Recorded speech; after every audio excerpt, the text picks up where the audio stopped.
გამოყენებადი რა თქმა უნდა. სტადიონი რაც არის ხო? ვედაშენ ეხა თელ ბოლომდე ვერ გავუგებთ ჩემს იქცეს პრობლემას მატებთ ჩვენ ციტაკას. თავისუფლად რამდენი აქ ძალიან ბევრი მასივები ტყის. დავარჩინეთ ეხა და ჯერჯერობით თუ დაგვიანება დაიხსნავი რა არა ფერიკით რა კი ბატონო საჭიროებაა შვილო რაღაც ასეთში გადმოცემით ბავშვები რომლებიც ზაფხულში იყო ეს თუ ზამთარში იყო აქ მოდიოდნენ თამაშობდნენ იყო შეჯიბრებები ამბავი ახლა ეს ყველაფერი აგერ 2 კვირის წინ გადაიხნა.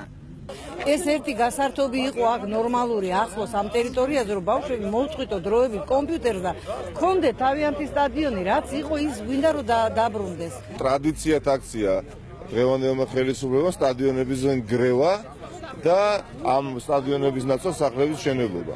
ეხლა 40 წელიწადი დაახლოებით ეს სტადიონი არსებობდა წყნეთის აი ამ დასახლებაში და თაობები გაიზარდნენ. და უცბად ადგილობრივ მოსახლეობამ აღმოაჩინა რომ ღამის საათებში ეს სტადიონი გაასწორეს მიწასთან. მორიგი სტადიონი თბილისში უკანასკნელი თვეების განმავლობაში.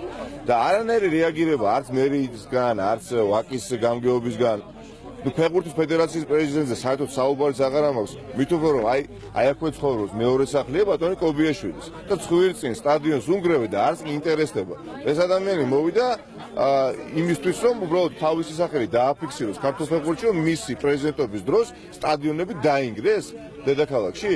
ამიტომ მიმართავ ხელისუფლებას ბატონ ნარმანიას სპორტის მინისტრს რომ დაინტერესდეს აღნიშნული აი სტადიონის შემთხვევით და სასწრაფოდ ყველაფერი გააკეთონ იმისათვის რომ აქ აღდგეს ის ტრადიციული სტადიონი.